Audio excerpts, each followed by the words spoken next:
The grand jury just needs to uh, get this over with and indict him and put him in jail. I mean, his lawyer was put in jail for a couple of years for this, so should Trump.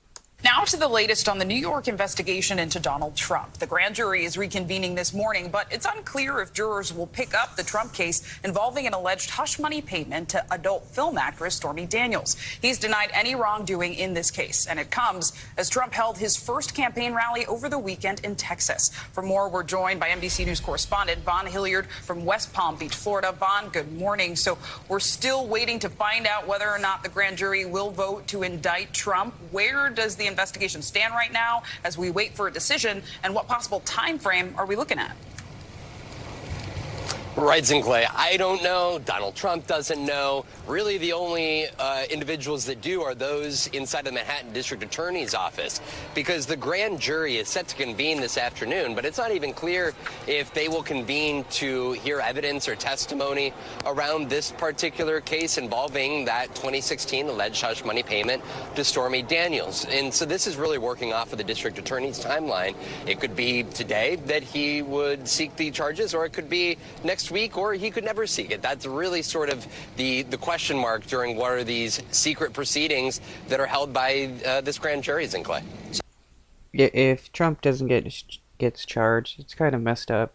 I mean, how can we say we have a justice system when people can get away and do get away with crimes just because they're wealthy or was once president? So lots of question marks, but what we do know, Vaughn, is that Trump held a rally on Saturday in Waco, Texas. What were some of the big takeaways there? Right. This was, for Donald Trump, a significant moment. It was his first major rally of his 2024 presidential campaign, but it was more so a rally to galvanize his base of support, to undermine and undercut the integrity of the multiple investigations into him.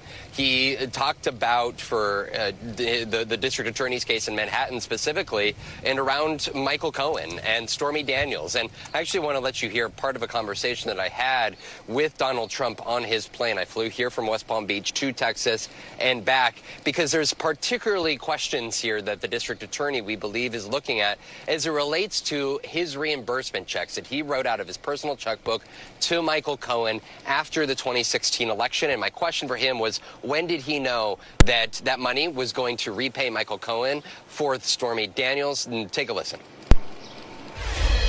When did you realize that you were paying Michael for the Stormy Daniels? Oh, later. What that letter said is a very accurate letter. He wanted to ingratiate himself to me, to show me what a hotshot he was. And if you look at that letter spells it out. What did you think you were paying Michael for?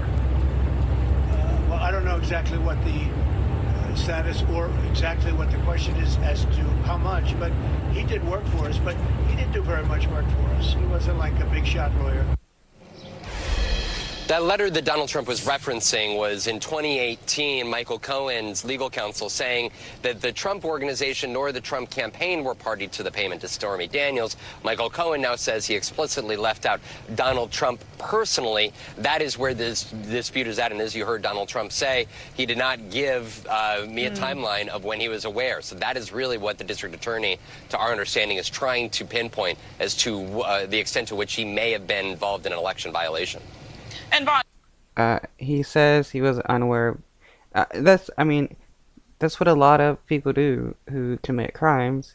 They claim they have no knowledge of it or was aware of stuff going on when their underlings are doing something so that they can distance themselves from the crime and pretend to have no knowledge of it when they were the ones telling people to do stuff.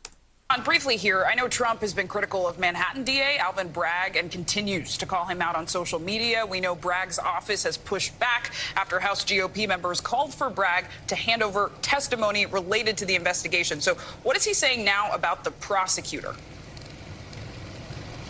Right. He is taking on Alvin Bragg directly, trying to call into question funding from his own past campaigns.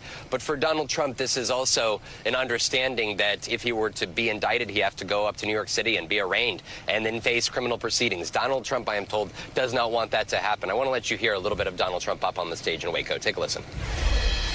Prosecutorial misconduct is their new tool, and they are willing to use it at levels never seen before in our country. We've had it, but we've never had it like this.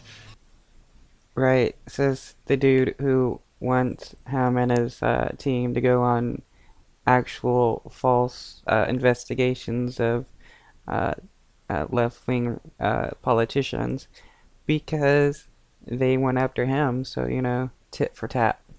We must stop them, and we must not allow them to go through another election where they have yet another tool in their toolkit.